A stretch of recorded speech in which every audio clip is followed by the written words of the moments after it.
especially since the euro crisis, Germany has taken a very dominant role within the European Union, and it's been criticized by many. At the same time, Germany is putting its national interest first. Do you think the European Union needs such a strong leader, and is Germany doing a good job in this regard? Well, the European Union and the Eurozone, of course, is a community of different countries, and officially every country should have a similar weight, but larger countries have a greater role in what happens. And during the Eurozone crisis, like in any situation, if you have a creditor, you have leverage over those who are borrowers and debtors. And it's, of course, not just Germany, but Germany combined with the European Union, with the ECB, with the IMF has provided support to the countries in the periphery that were in trouble. And whether we like it or not, I think that Germany, given its key role in the Eurozone and Europe, is going to have a leading role in essentially making sure that the Eurozone and the European Union stick together. I think one sore point that has been important the last few years, that traditionally there was an axis between France and Germany, and the Germans have felt that because of the weak French government, they didn't have a real partner. Depending on the results of the French election, that axis may be reestablished if the German trust that France is going in the right direction in terms of economic policies. Any further integration of Europe and the Eurozone requires that axis, because those are the two key countries that politically have been historically drivers of greater integration and so on. Of course, other countries matter, like Italy and Spain and so on. So I think that, of course, there are a number of aspects of the economic policies of Germany people can criticize. Germany is running a very large current account surplus, and others have been saying that Germany could do more to cut its taxes, to increase wages, to do more infrastructure spending, to rebalance the growth rate, and to boost also the economic growth of the rest of the Eurozone and the global economy. But at the same time, of course, reforms have to occur also in the periphery of the Eurozone, and therefore, the Eurozone, you swim or sink together. It requires everybody doing their own share. Mm-hmm. Matthias, you had some questions about Switzerland. Yeah, right. You mentioned the big current account surplus of Germany. Switzerland has it too, although Switzerland is a lot smaller country than Germany. It's running, or there's a risk that it is declared as a currency manipulator. How big do you think is the danger or the possibility that that Washington is focusing on Switzerland on that topic?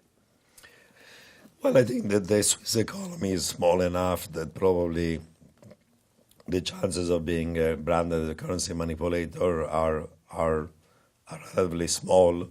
Switzerland is running a large current account surplus, but the trade surplus is small. Most of it is the interest and income that Switzerland earns on its foreign ownership of foreign assets is driving the large current account surplus rather than being a trade one.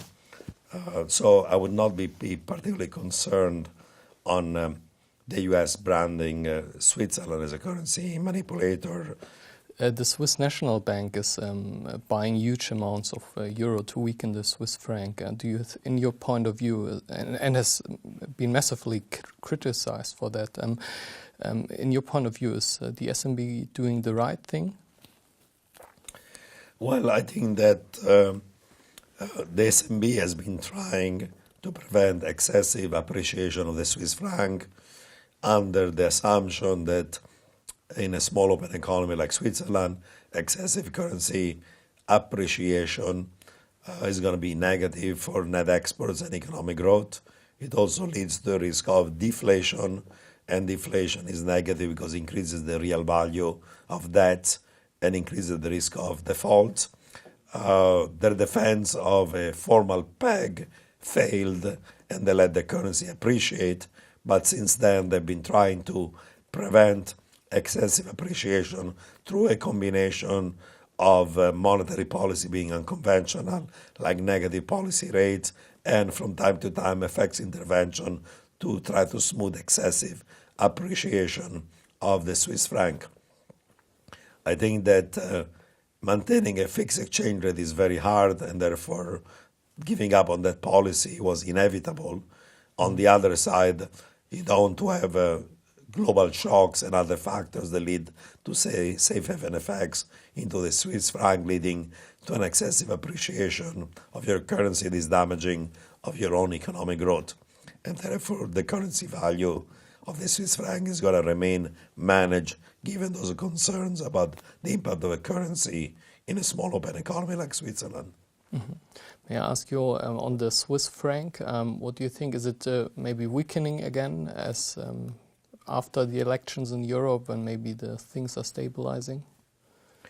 The Swiss francs often has rallies that are driven by risk-off episodes. If there are worries about economic, financial, or political risks, then people tend to go into the Swiss franc. And of course, there has been some uncertainty about results of various elections in Europe, even if as of now it looks like probably the populist parties are not going to come in power in some of the key economies. By next year, we'll have an Italian election. It's going to be a different story. So I would say that all in all, those pressures right now are not as serious as they were in other times, in recent times. You mentioned further integration of the EU.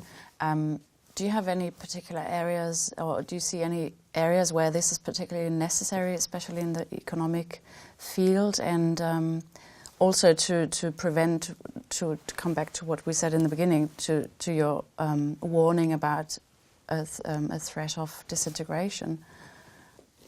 Well, we're speaking about the EU as opposed to the Eurozone. I think that throughout Europe, part of that populist backlash against Europe is in part this perception, rightly or wrongly, that you have a bunch of unelected bureaucrats in Brussels who take all of the decisions, and what's in for me, in which way Europe is good for me. And arcane things that really don't affect your personal life are not things that people can really relate to.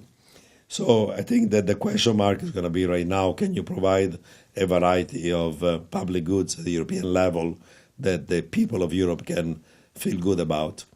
And among them, issues of security, issues of coordination of policy against criminality and terrorism, maybe even gradually common forms of defense, having common migration policies, and things along those lines might be things that actually people are going to feel my money is usefully spent for.